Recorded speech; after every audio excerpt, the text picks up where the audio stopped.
Hello everyone, আসসালামু আলাইকুম। কি অবস্থা সবার? সবাই কেমন আছেন? আমি তো আলহামদুলিল্লাহ ভালো। নতুন আরও একটি ভিডিও দেখার জন্য সবাইকে ওয়েলকাম জানাচ্ছি। সন্ধ্যা হলেই মনে চায় যে চায়ের সঙ্গে কিছু একটা তৈরি করে খাই। তো বিকেল বিকেল ভাবলাম যে আমরা আজকে চাপটি তৈরি করব, সেজন্য ফ্রিজ থেকে চালের গুঁড়া নামিয়ে নিয়েছি।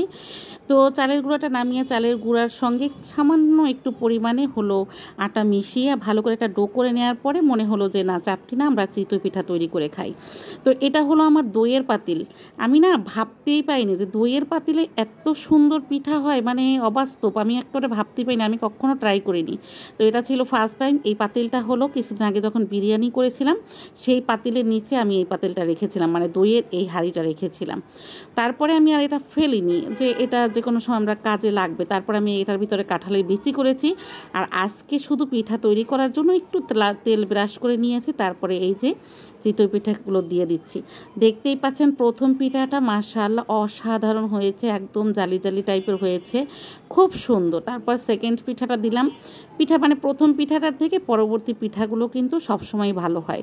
তারপরে কিছুদিন আগে যখন মাংস রান্না করেছিলাম, একটুখানি মাংস বেঁচে ছিল, সেই মাংসটা আমি ফ্রিজে মানে একটা বক্স ভরে, ঝোল ছিল বেশি, তো সেই ঝোল মাংস আমি একটা বক্স ভরে ফ্রিজে রেখে দিয়েছিলাম, সেটাও নামিয়ে নিয়েছি। এই যে চুলোতে গরম করতে দিয়ে দিয়েছি। এই ঝোলটা দিয়েই ভাবছিলাম আমরা চাপটি খাবো। তো চাপটির বদলে যখন চিতই পিঠা করে নিচ্ছি আর প্রতিটা পিঠা ফুলছিল দেখে তো আমরা জাস্ট আলহামদুলিল্লাহ দুই বোন খুব খুশি হয়ে গেছি, পিঠাগুলো এত সুন্দর হচ্ছে দেখে। আর পিঠাগুলো এত সুন্দর হচ্ছে যে পাতিলেও লাগছে না, খুব সুন্দর হওয়ার সঙ্গে সঙ্গে উঠে আসছিল। তো এই যে যেহেতু অল্প কিছু গুঁড়ি নিয়েছিলাম, সেখান থেকে আমাদের হলো 8টা পিঠা হয়েছে। একটা পিঠা রয়েছে খোলায়, আর এখানে হলো এই যে 7টা পিঠা। পিঠাগুলো জাস্ট অসাধারণ হয়েছে আর এত সুন্দর, মানে আমরা তো ভাবতেই পারছিলাম না যে এত সুন্দর পিঠা এটার ভিতরে হবে। তো এত সুন্দর হয়েছে বলে বোনও বলছিল যে আমরা এইটার ভিতরেই এখন থেকে পিঠা বানিয়ে বানিয়ে আমরা খাবো। তো যাই হোক, দেখতেই পাচ্ছেন পিঠাগুলো কত সুন্দর হয়েছে, তাই না?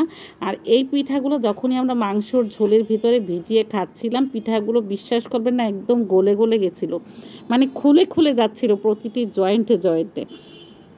যাই হোক, এই ছিল সেই মাংসের ঝোল। এটা দিয়েই আমরা দুই বোন হলো এই চিতই পিঠাগুলো খাবো। তো জাস্ট অসাধারণ ছিল, তাই আপনাদের সঙ্গেও শেয়ার করেছি। আশা করছি আপনাদের কাছে ভালো লেগেছে। তো এই ছিল আজকে শেয়ারিং। আল্লাহ হাফেজ।